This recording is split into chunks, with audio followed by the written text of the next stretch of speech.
temperature decrease annually, as does our population. The only consequential course of action is the conquest and occupation of Earth, our young sunward neighbor. Earth is abundant with life, and resources are bountiful. The environment will seem uncomfortable, but not inhibitive. The problem is, of course, the humans. They have developed primitive intelligence, yet their society is structured around perpetual conquest and conflict. A rapid offensive to their social and economic heart should prevent any significant opposition. The means and methods for this attack are already being realized. A large-scale hydrogen accelerator will be constructed. This will launch suspension pods carrying the assault forces.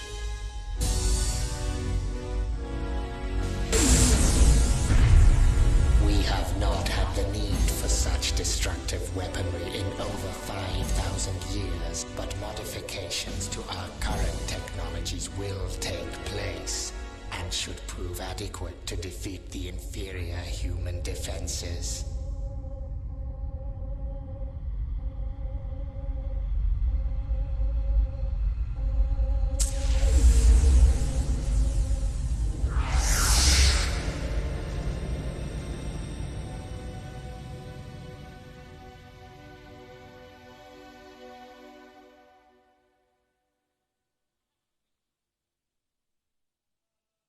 No one would have believed in the last years of the 19th century that human affairs were being watched from the timeless worlds of space. No one could have dreamed we were being scrutinized as someone with a microscope studies creatures that swarm and multiply in a drop of water. Few men even considered the possibility of life on other planets. And yet, across the gulf of space, minds immeasurably superior to ours regarded this earth with envious eyes, and slowly and surely they drew their plans against us.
mass of luminous gas erupted from Mars and sped towards Earth. Across 200 million miles of void, invisibly hurtling towards us, came the first of the missiles that were to bring so much calamity to Earth. As I watched, there was another jet of gas. It was another missile, starting on its way.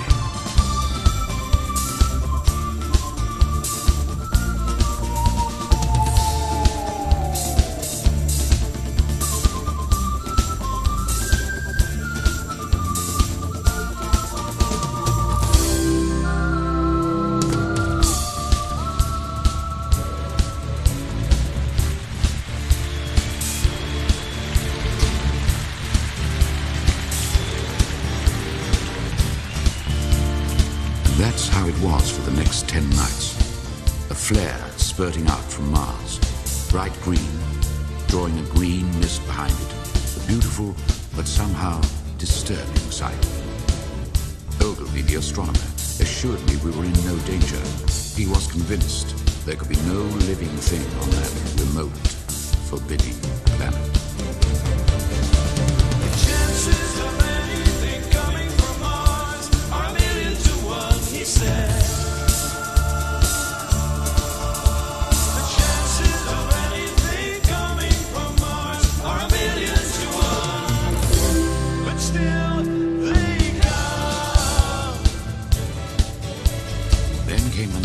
Missile approached Earth. It was thought to be an ordinary falling star, but next day there was a huge crater in the middle of the column, and Ogilvy came to examine what lay there. A cylinder, 30 yards across, glowing hot, with faint sounds of movement coming from within.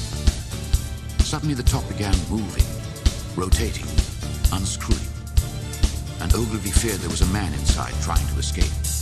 He rushed to the cylinder, but the intense heat stopped him before he could burn himself on the metal. The chances of anything coming from Mars are a million to one, he said.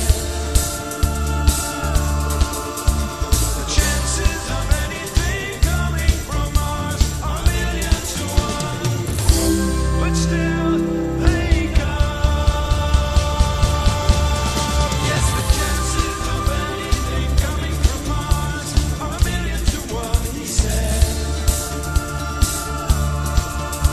The chances of anything coming from Mars are a million to one, but still they come.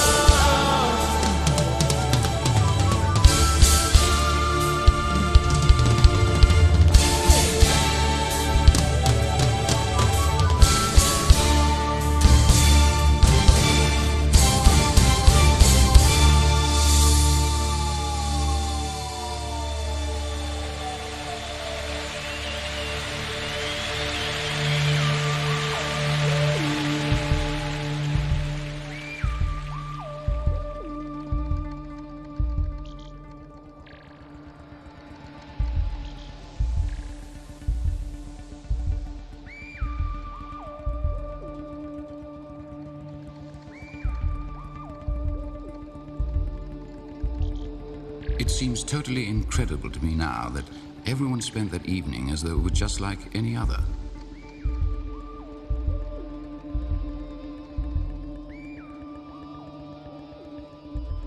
From the railway station came the sound of shunting trains, ringing and rumbling, softened almost into melody by the distance.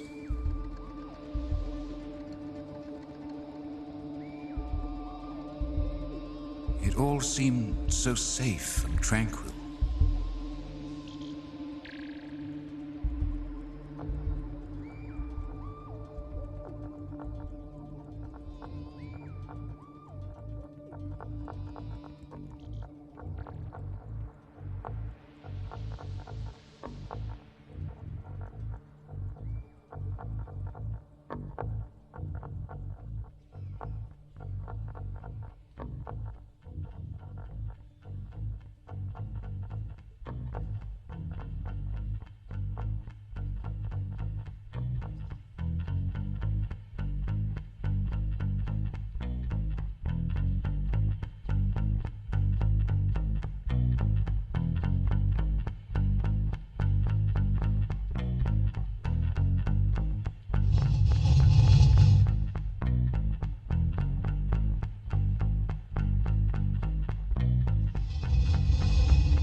common, hypnotized by the unscrewing of the cylinder. 2 feet of shining screw projected when, suddenly, the lid fell off.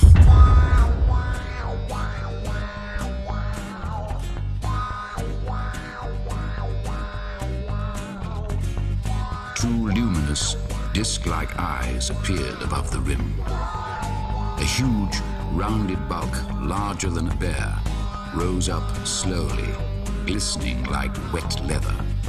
Its lipless mouth quivered and slavered, and snake-like tentacles writhed as the clumsy body heaved and pulsated.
Closer to the pit. A tall funnel rose, then an invisible ray of heat leapt from man to man, and there was a bright glare as each was instantly turned to fire. Every tree and bush became a mass of flames at the touch of this savage, unearthly heat ray.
I felt I was being toyed with, that when I was on the very verge of safety, this mysterious death would leap after me and strike me down. At last I reached Maybury Hill, and in the dim coolness of my home, I wrote an account for my newspaper before I sank into a restless, haunted sleep.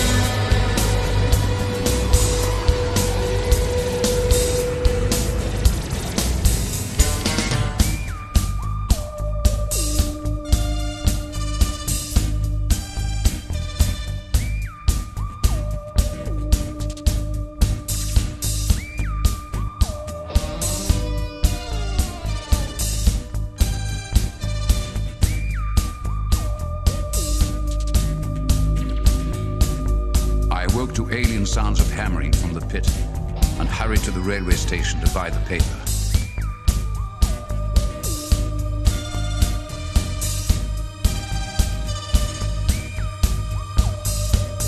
Around me, the daily routine of life, working, eating, sleeping, was continuing serenely as it had for countless years.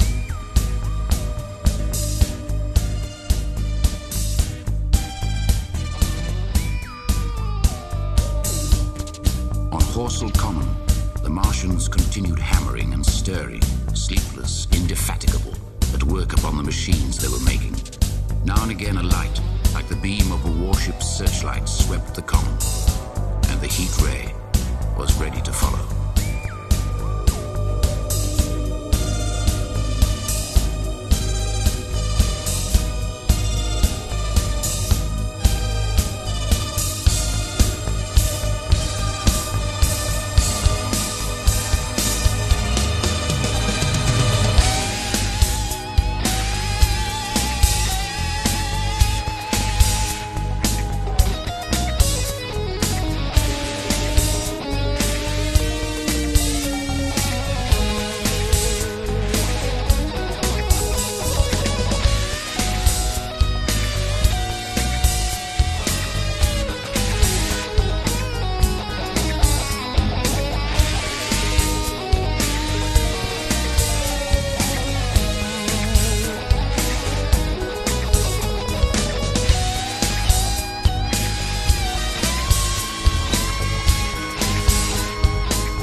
Soldiers came through and deployed along the edge of the common to form a cordon.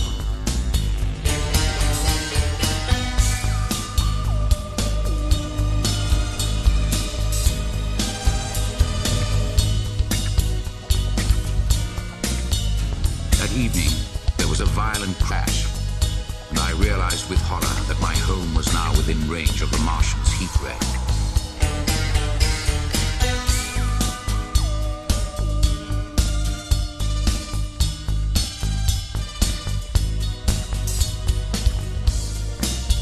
Dawn, a falling star with a trail of green mist landed with a flash like summer lightning. This was the second cylinder.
lit, and the pounding of guns grew louder. My fear rose at the sound of someone creeping into the house. Then I saw it was a young artilleryman, weary, streaked with blood and dirt. Anyone here? Come in. Here, drink this. Thank you. What's happened? They wiped us out. Hundreds dead, maybe thousands. The heat ray? The Martians. They were inside the hoods of machines they made. Massive metal things on legs. Giant machines that walked. They attacked us. They wiped us out. Machines? Fighting machines. Picking up men and bashing them against trees. Just hunks of metal. But they knew exactly what they were doing. There was another cylinder came last night. Yes. Yes, it looked bound for London. London? Carrie. I hadn't dreamed there could be danger to Carrie and her father so many miles away. I must go to London at once. And me. Got to report to headquarters. If there's anything left of it.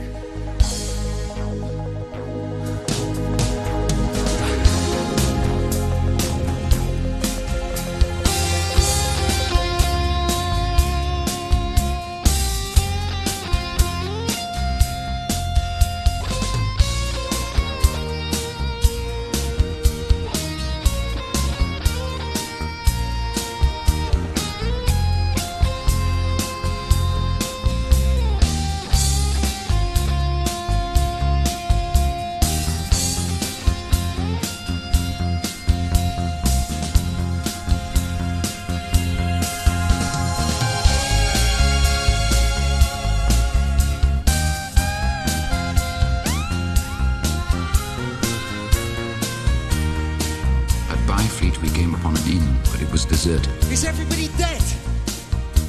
Not everybody. Look, 6 cannons with gunners standing by. Bows and arrows against the lightning. They haven't seen the heat ray yet.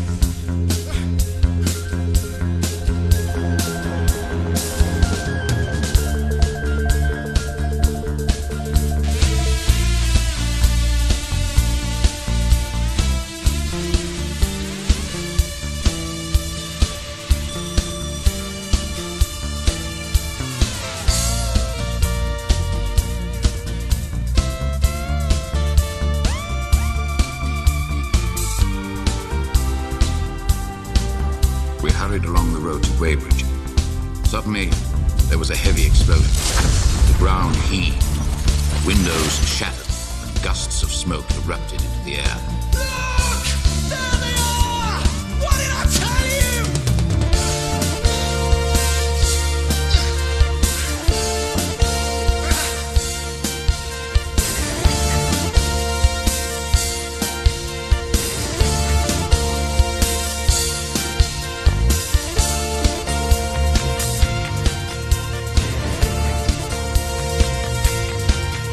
Quickly, one after the other, 4 of the fighting machines appeared. Monstrous tripods, higher than the tallest steeple, striding over the pine trees and smashing them. Walking engines of glittering metal, each carried a huge funnel, and I realized with horror that I'd seen this awful thing before.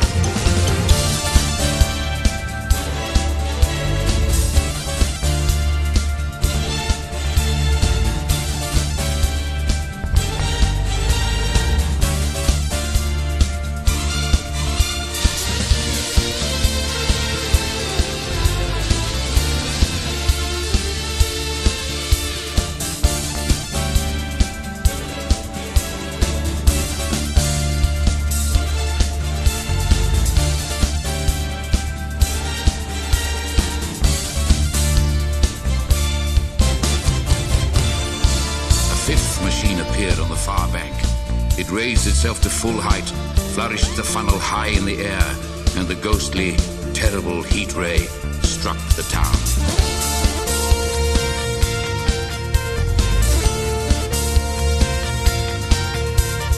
As it struck, all 5 fighting machines exulted, emitting deafening howls which roared like thunder.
6 guns we had seen now fired simultaneously, decapitating a fighting machine. The Martian inside the hood was slain, splashed to the 4 winds, and the body, nothing now but an intricate device of metal, went whirling to destruction. As the other monsters advanced, people ran away blindly, the artillerymen among them. But I jumped into the water and hid until forced up to breathe. Now the guns spoke again, but this time the heat ray sent them to oblivion.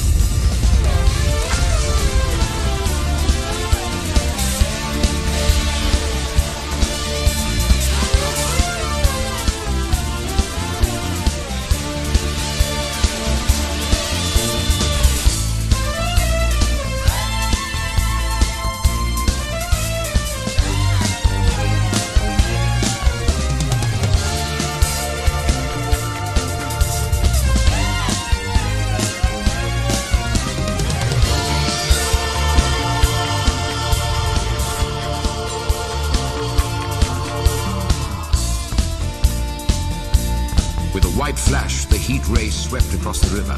Scalded, half-blinded and agonized, I staggered through leaping, hissing water towards the shore. I fell helplessly in full sight of the Martians, expecting nothing but death. The foot of a fighting machine came down close to my head, then lifted again as the 4 Martians carried away the debris of their fallen comrade. And I realized that by a miracle I had escaped.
For 3 days, I fought my way along roads packed with refugees, the homeless, burdened with boxes and bundles containing their valuables. All that was of value to me was in London. By the time I reached their little red brick house, Carrie and her father were gone.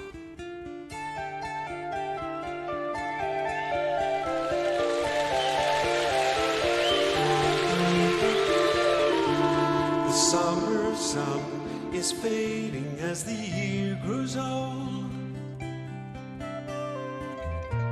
and darker days are drawing near. The winter winds will be much colder. Now you're not here.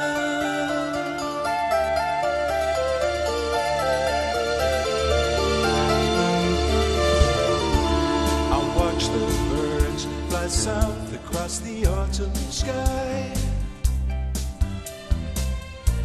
and one by one they disappear.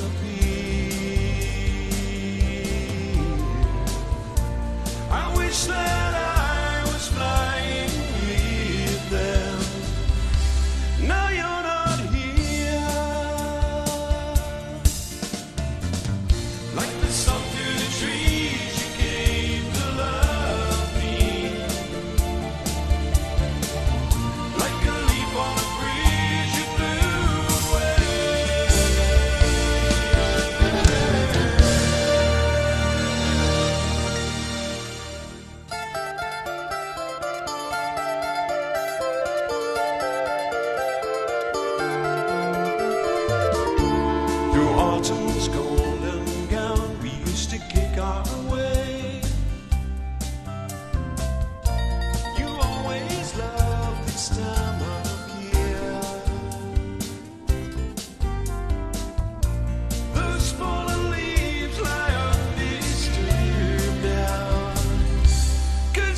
suddenly leapt from house to house.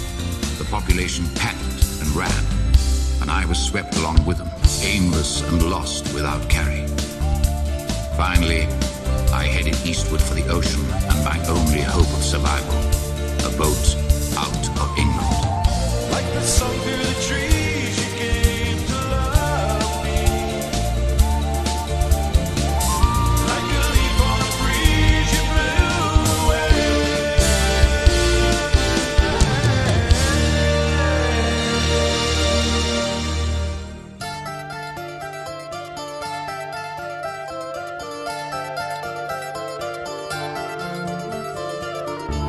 A gentle rain falls softly on my weary eyes, as if to hide a lonely tear. My life will be forever autumn, 'cause you're not here, 'cause you're not here, 'cause you're not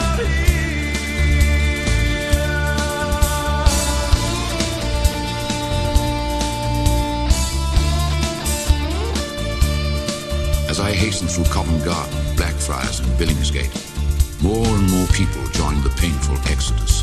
Sad, weary women, their children stumbling and streaked with tears, their men bitter and angry, the rich rubbing shoulders with beggars and outcasts.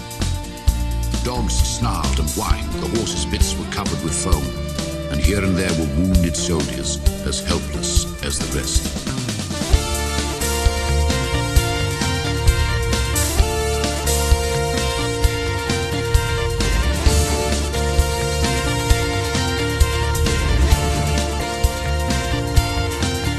We saw tripods wading up the Thames, cutting through bridges as though they were paper. Waterloo Bridge, Westminster Bridge. One appeared above Big Ben.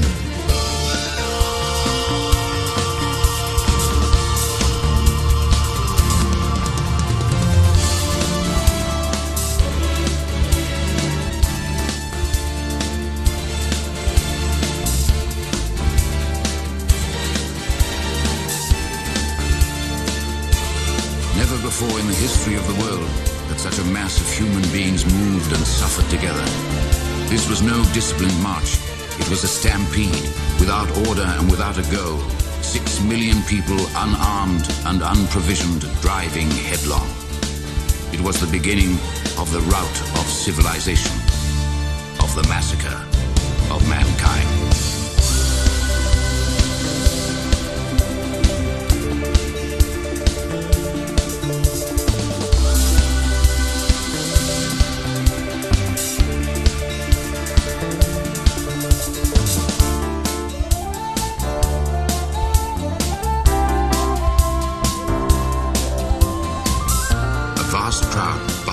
Towards the already packed steamer. I looked up enviously at those safely on board. Straight into the eyes of my beloved Carrie. At sight of me, she began to fight her way along the packed deck to the gangplank. At that very moment, it was raised, and I caught a last glimpse of her despairing face as the crowd swept me away from her. like the sun through the trees. You came to love me. Like a leaf on a breeze, you blew away.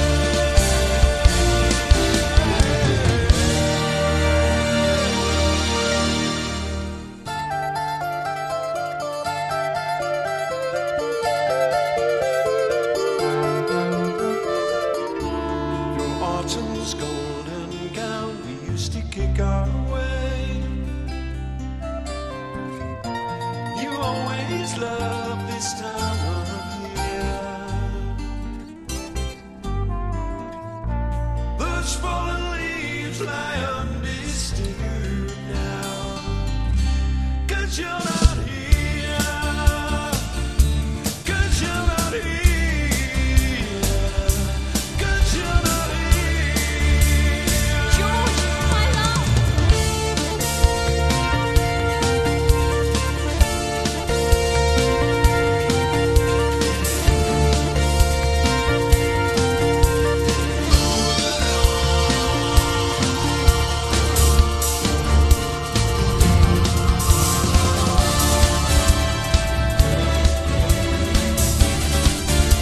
The steamer began to move slowly away, but on the landward horizon appeared the silhouette of a fighting machine. Another came, and another, striding over hills and trees, plunging far out to sea and blocking the exit of the steamer. Between them lay the silent, grey, ironclad Thunder Child. Slowly it moved toward shore, then with a deafening roar and whoosh of spray, it swung about and drove at full speed towards the waiting Martians. There were ships of shapes and sizes scattered out along the bay, and I thought I heard her calling as the steamer pulled away. The invaders must have seen them as across the coast they filed, standing firm between them. There lay Thunder Child, moving swiftly through the waters, cannons blazing as she came, brought a mighty metal warlord crashing down in sheets of flame. Sensing victory was nearing, thinking fortune must have smiled, people started cheering. Come on, Thunder Child, come on, Thunder Child.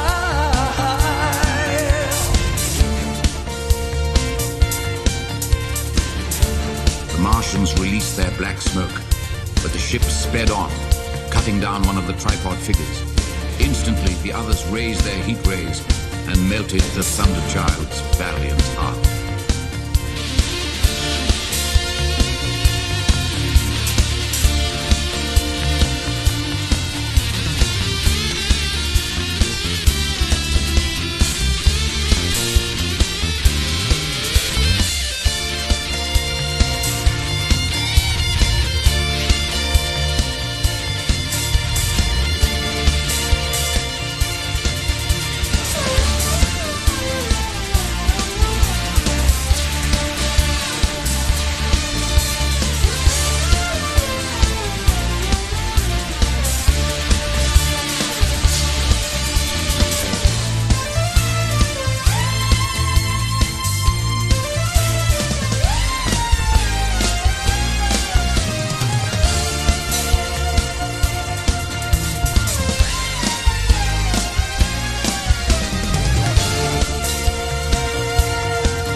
Flashing heat rays pierce the deck, dashing holes for our deliverance as we watch the sinking wreck. With the smoke of battle clearing over graves and waves divide, slowly disappearing.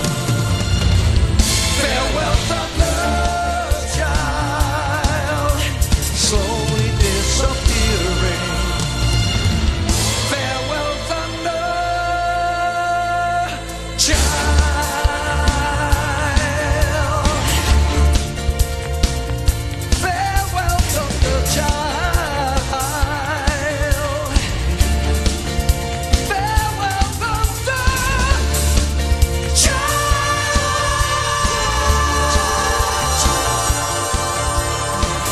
When the smoke cleared, the little steamer had reached the misty horizon and Carrie was safe. But the Thunder Child had vanished forever, taking with her man's last hope of victory. The leaden sky was lit by green flashes, cylinder following cylinder, and no one and nothing was left now to fight them. The Earth belonged to the Martians.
Next day, the dawn was a brilliant, fiery red, and I wandered through the weird and lurid landscape of another planet, while the vegetation which gives Mars its red appearance had taken root on Earth.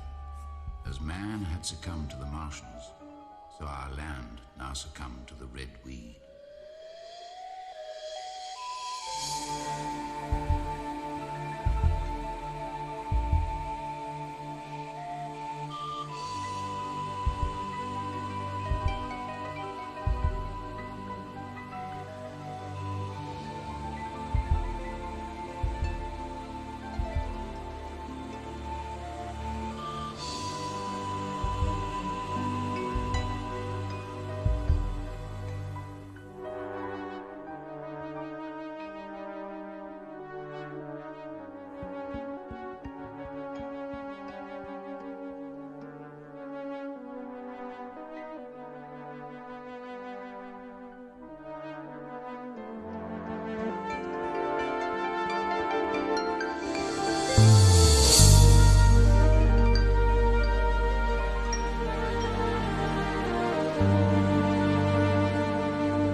was a stream, the red weed clung and grew with frightening voraciousness, its claw-like fronds choking the movement of the water.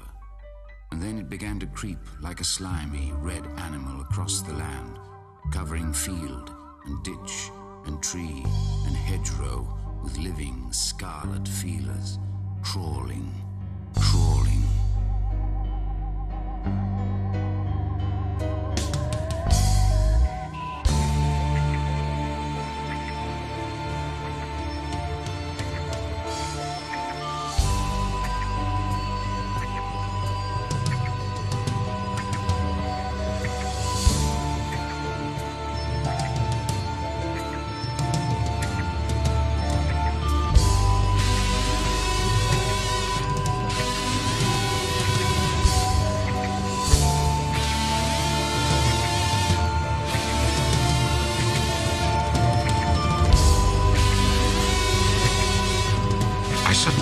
body of a parson lying on the ground in a ruined churchyard.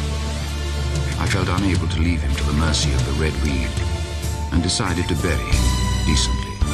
Nathaniel! Nathaniel!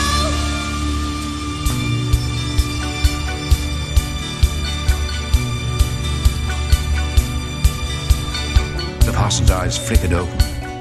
He was alive.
No, Nathaniel, no. There must be more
making a new machine. It was a squat, metallic spider with huge, articulated claws. But it too had a hood in which a Martian sat. I watched it pursuing some people across a field. It caught them nimbly and tossed them into a great metal basket upon its back.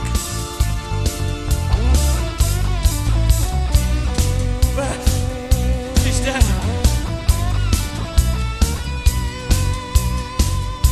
Buried under the rubble. Why? Satan! Why did you take one of your own?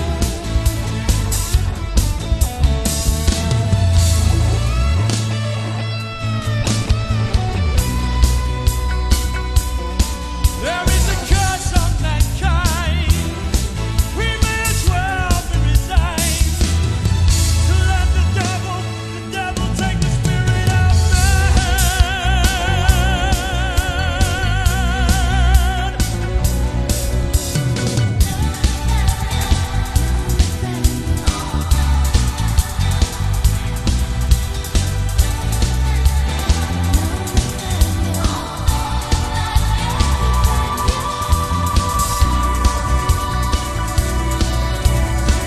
As time passed in our dark and dusty prison, the parson wrestled endlessly with his doubts. His outcries invited death for us both, and yet I pitied him.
Then, on the 9th day, we saw the Martians eating.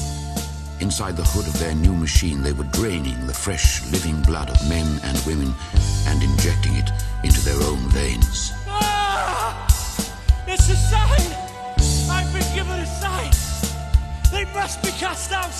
And I have been chosen to do it! I must confront them now! No, parson, no! Those machines are just demons in another form! I shall destroy them with my prayers! I shall burn them with my holy cross! I shall... The curious eye of a Martian appeared at the window slit, and a menacing claw explored the room. I dragged the parson down to the coal cellar. I heard the Martian fumbling at the latch. In the darkness, I could see the claw touching things. Walls, coal, wood. And then it touched my boot. I almost shouted. For a time it was still, and then, with a click, it gripped something. The parson, with slow, deliberate movements, his unconscious body was dragged away, and there was nothing I could do to prevent it.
to the blocked window slit and peered through the creeper.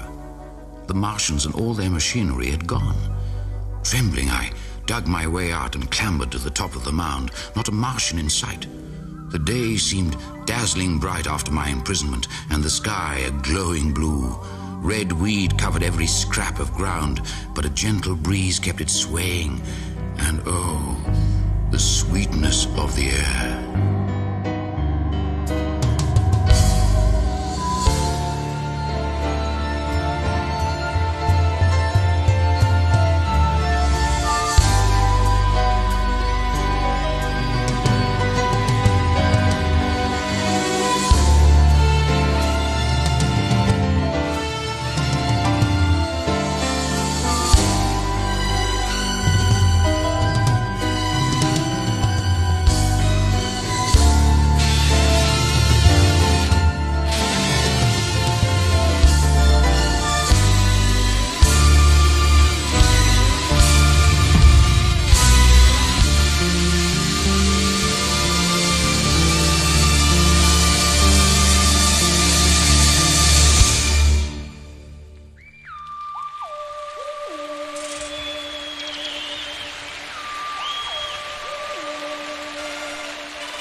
Villages that were blackened ruins, totally silent, desolate, deserted.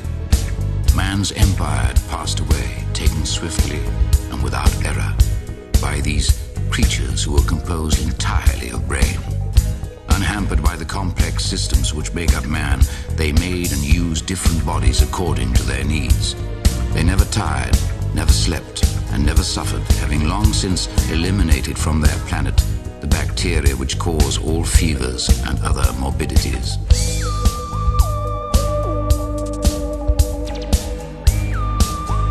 Halt! Who goes there? Friend. Be on your way. This is my territory. Your territory? What do you mean? Wait a minute. It's you, the man from Maybrill. Good heavens, the artillery man. I thought you surely burned. I thought you'd surely drown. Have you seen any Martians? Everywhere. We're done for, all right. Can't just give up. Of course we can't. It's now we got to start fighting. Not against them, because we can't win. Now we've got to fight for survival. I reckon we can make it. I've got a plan.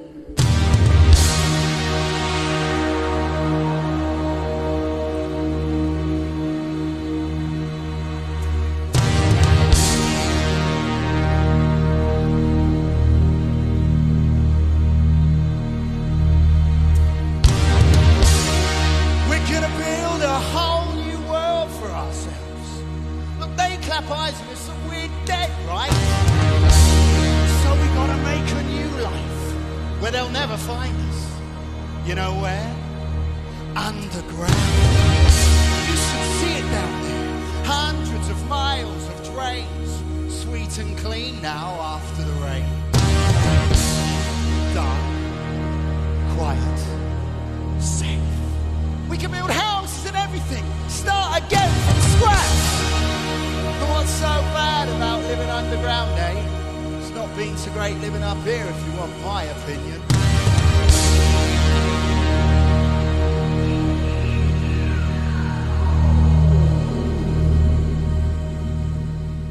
Take a look around you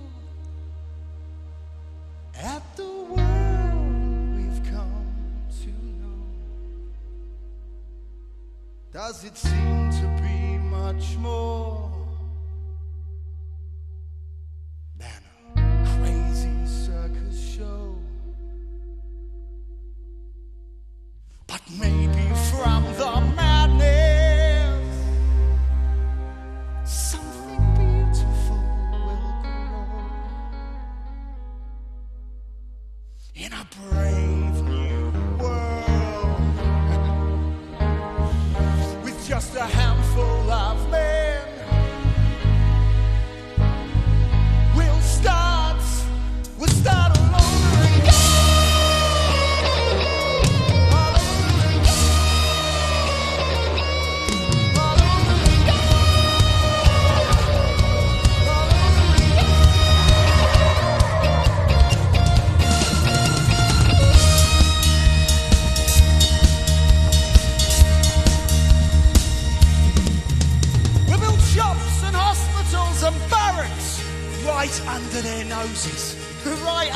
their feet.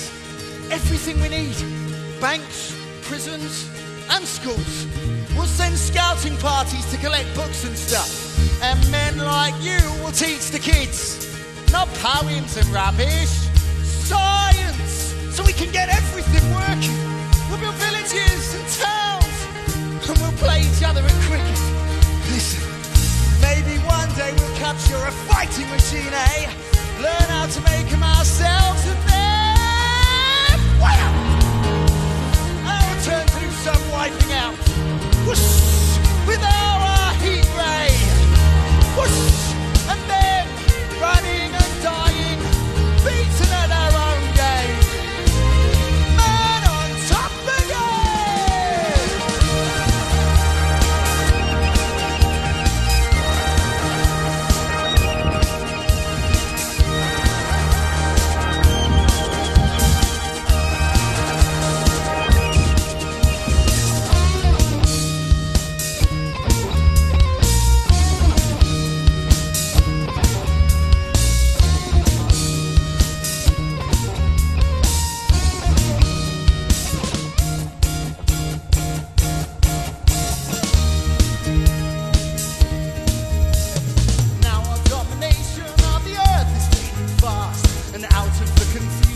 The chances come at last to build a better future from the ashes of the past in a brave new world.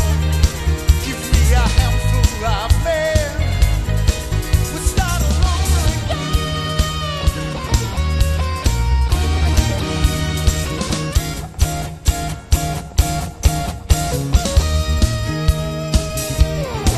Look, man is born in freedom, but he soon becomes a slave. Of prevention from the cradle to the grave. The weak fall by the wayside, but strong will be saved in a brave world. With just a handful of men, we'll start all over again.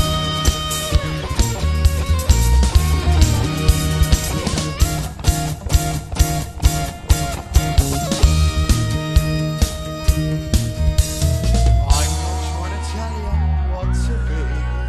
Oh no, not me. But if mankind is to survive, the people left alive, they're gonna have to build this world anew. And it's going to have to start with me and you. Yes!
look. In the cellar was a tunnel scarcely 10 yards long that had taken him a week to dig. I could have dug that much in a day, and I suddenly had my first inkling of the gulf between his dreams and his powers.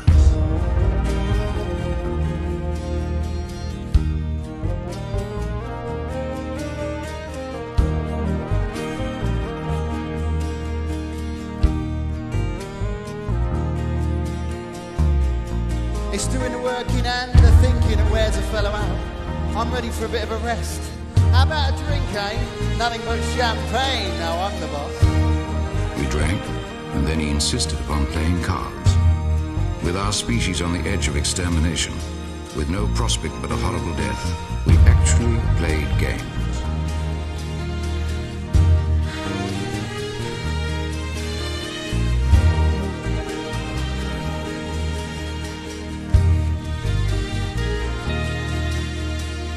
Later he talked more of his plan, but I saw flames flashing in the deep blue night, red weed glowing, tripod figures moving distantly, and I put down my champagne glass.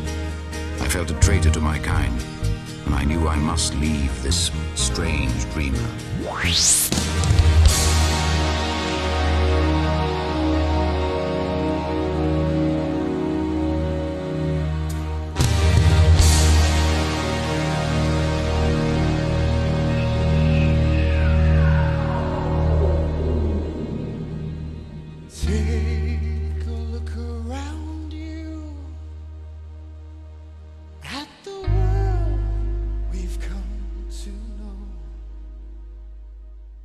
Does it seem to be much more than a crazy circus show? Maybe from the madness something beautiful will grow.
Dozen dead bodies in the Euston Road, their outlines softened by the black dust. All was still. Houses locked and empty, shops closed, but looters had helped themselves to wine and food, and outside a jeweller's, some gold chains and a watch were scattered on the pavement.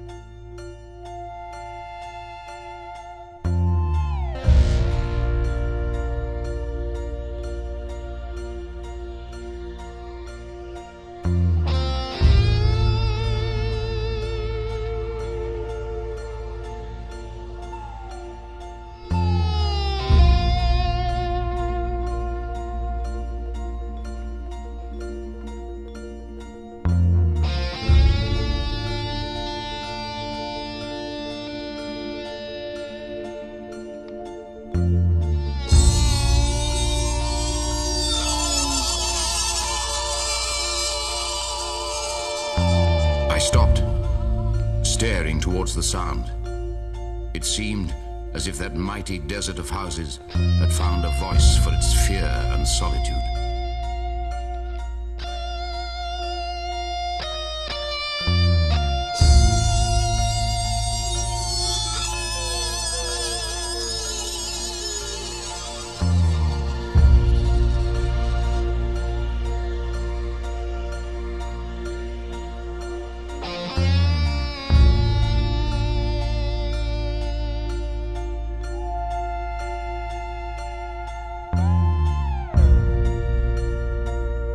desolating cry worked upon my mind. The wailing took possession of me. I was intensely weary, footsore, hungry and thirsty. Why was I wandering alone in this city of the dead? Why was I alive when London was lying in state in its black shroud? I felt intolerably lonely, drifting from street to empty street, drawn inexorably towards that cry.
Over the trees on Primrose Hill, the fighting machine from which the howling came. I crossed Regent's Canal. There stood a second machine, upright, but as still as the first.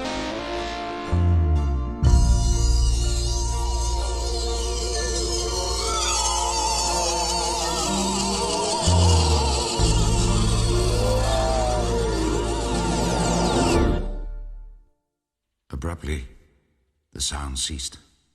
Suddenly the desolation, the solitude became unendurable. While that voice sounded, London had still seemed alive. Now suddenly there was a change, the passing of something, and all that remained was this gaunt quiet. I looked up and saw a third machine. It was erect and motionless, like the others.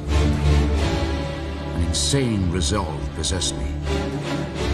I would give my life to the Martians, here and now.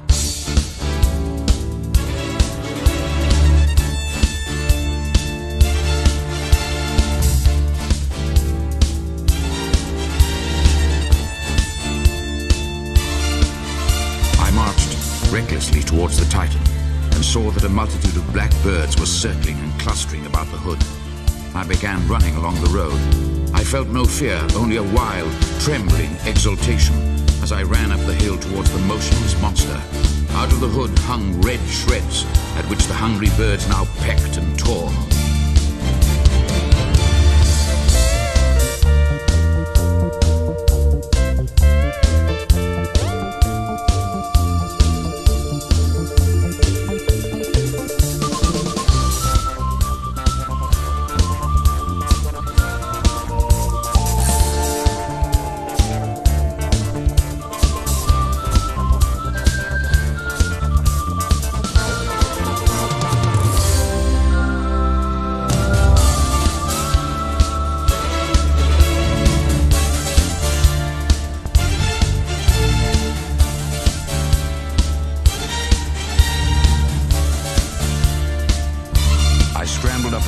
Primrose Hill, the Martians' camp was below me. A mighty space it was, and scattered about it in their overturned machines were the Martians, dead, slain after all man's devices had failed by the humblest things upon the earth, bacteria, minute, invisible bacteria.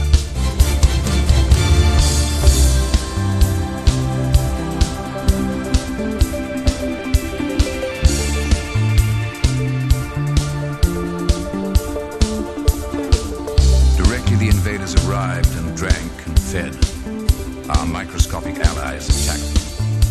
From that moment, they were doomed. The chances of anything coming from Mars are millions of us, he said.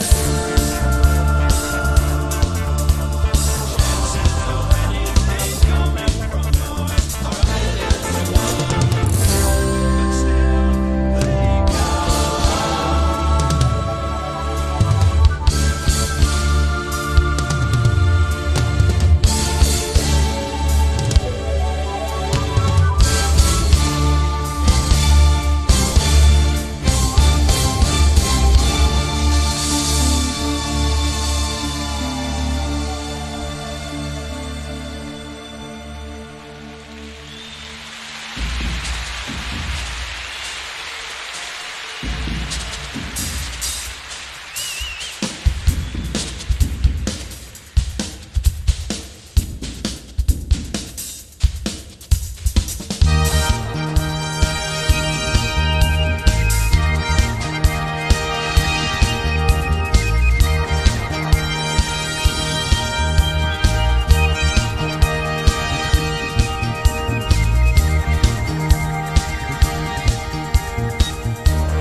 desperate, leaderless, starved, the thousands who had fled by sea, including the one most dear to me, all would return. The pulse of life, growing stronger and stronger, would beat again.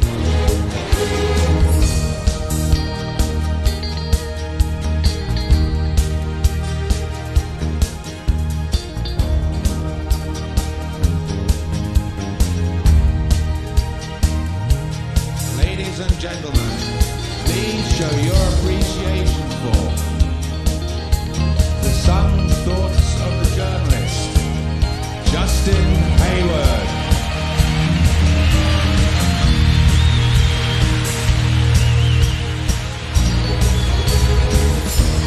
The artilleryman, Alexis James.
causes universal concern.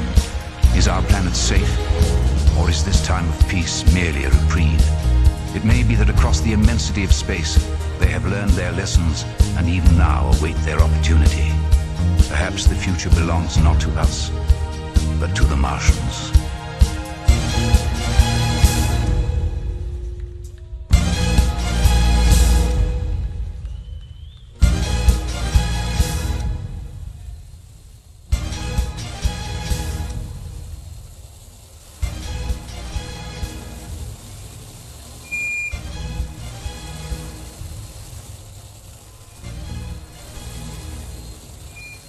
Looking good. It's going good.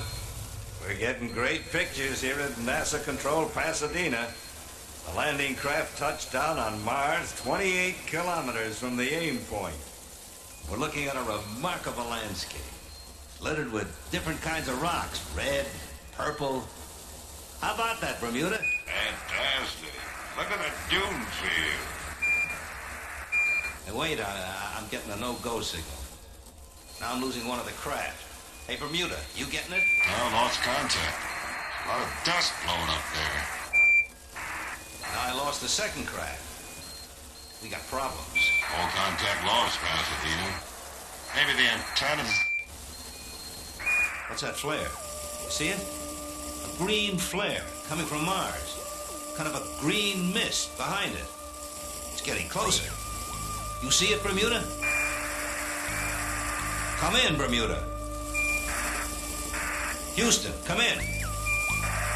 What's going on? Tracking station 43, Canberra. Come in, Canberra.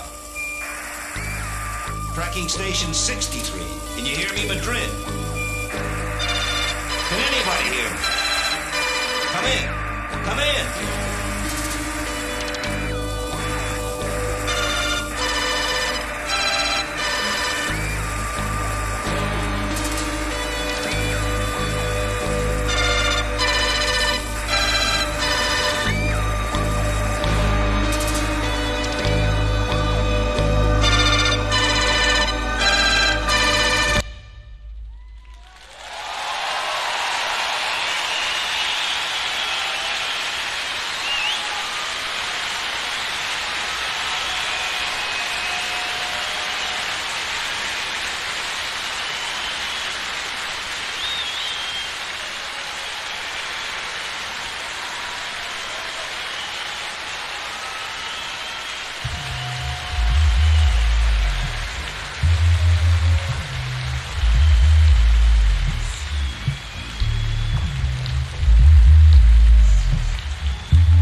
Society is structured around perpetual conquest and conflict, a rapid offensive to their social and